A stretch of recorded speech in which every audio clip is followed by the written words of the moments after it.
Imagine uploading whatever you want to YouTube and getting tons of views and tons of high quality leads. No paying for ads, no crazy black hat strategies, just uploading what you want and making tons of money. Now, it sounds like a dream, but it's not. It's reality for Oren meets world. He can upload practically whatever he wants and gets more views than his competitors and makes more money. And I know exactly how he's done that because I've helped him go from 30,000 subscribers to over 100,000 subscribers in the last 9 months. And I'll be breaking down exactly his strategy that I've helped build for him to execute this dream scenario. I'm Vex, and I've helped generate over 6 billion long-form views, and I've helped my clients make over $10 million in lifetime revenue, and here's exactly the strategy I helped build for Oren to become the #1 in his niche, getting more views than everyone else and making more money. Now, the strategy I use with Oren is what I call the SAGE method. All it is pairing someone who has expertise knowledge on their subject matter and displaying it in a very authentic pattern. A lot of people go with the over-edited Iman Ghazi style with these fancy edits, these fast-moving graphics, because that's what he did in 2022. That's not what's really working right now.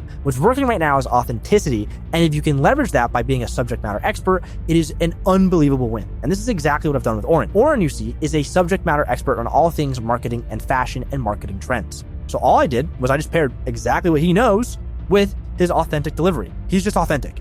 He's not verbose. He doesn't try to be someone he's not. He's not flexing with supercars and watches. He's just chilling in front of a bookcase, giving the best value anyone can give. And anyone can copy this if they are a subject matter expert. That's the key. During the SAGE method, you have to be the subject matter expert. You have to be the de facto expert on your field or close to it. It doesn't work if you're not that. A lot of people nowadays, due to just how prevalent content is on the internet and how prevalent internet tactics have gone, they can identify who knows what they're talking about and who doesn't know what they're talking about. If you don't know what you're talking about and you're trying to, explain something you don't really know, people are going to pick up on that. Whereas Oren, he can just explain what he's seeing on the internet, and it works because he's an expert in that field. The second big thing that you have to do is have authentic delivery. No one wants a forced delivery where it's very scripted out and it's very clearly that you're reading from a script. I personally dislike this, and I think most people do as well. You can pick up on when someone is just reading something that's generated for them rather than them having expertise knowledge on the thing they're talking about. Therefore, they can deliver it authentically anyway.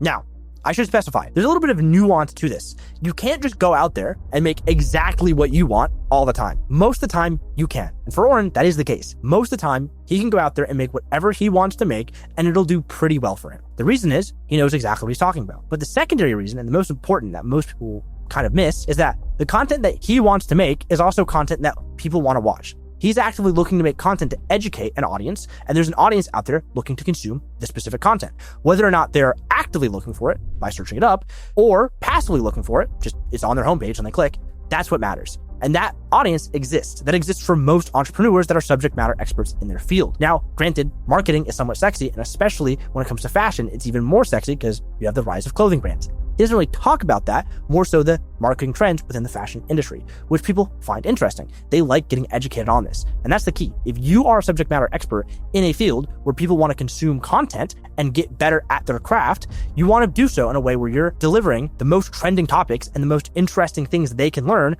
to them. They might not actively search it out, but if it comes across their feed, ideally it's something they will consume. This is what I've done with Oren. All I'm having him do is make the content he wants to make and have it in front of the audience that already exists. I know there's a massive audience out here. We just have to market it in a certain way and have him execute it the best he knows how, and it will almost always win. You see, the reason why this works is that YouTube is uniquely good at pairing audiences to content. Unlike TikTok and Instagram, which aren't really that good at that. Yes, they're okay at it. They can pair content to audiences. Usually it's via a short form algorithm, which really doesn't have a lot of weight.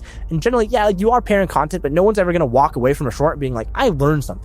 It's not going to retain the information. Whereas YouTube is uniquely good at positioning long-form content in front of an audience that really wants to watch that content, and you can get long-term viewers out of that. They will keep coming back if they learn something because there's a higher trust value and it takes up more mental cash in their mind. There's a massive difference between getting served short-form content in a feed, which, yeah, it's fine, versus actively making the choice to click on something you're interested in. That's the key. Is Oren's position to put his content out, and YouTube will serve it to people that will actively click on it because people are interested in this intersection between marketing and fashion. The thing that is really key, though, is Oren is uniquely authentic. Again, most people are not authentic, and it is a skill you can kind of build up. For example, I'm not the most authentic person. It is hard for me to sit down in front of a camera. This is not what I normally do, but I'm trying to get better at being an authentic presenter.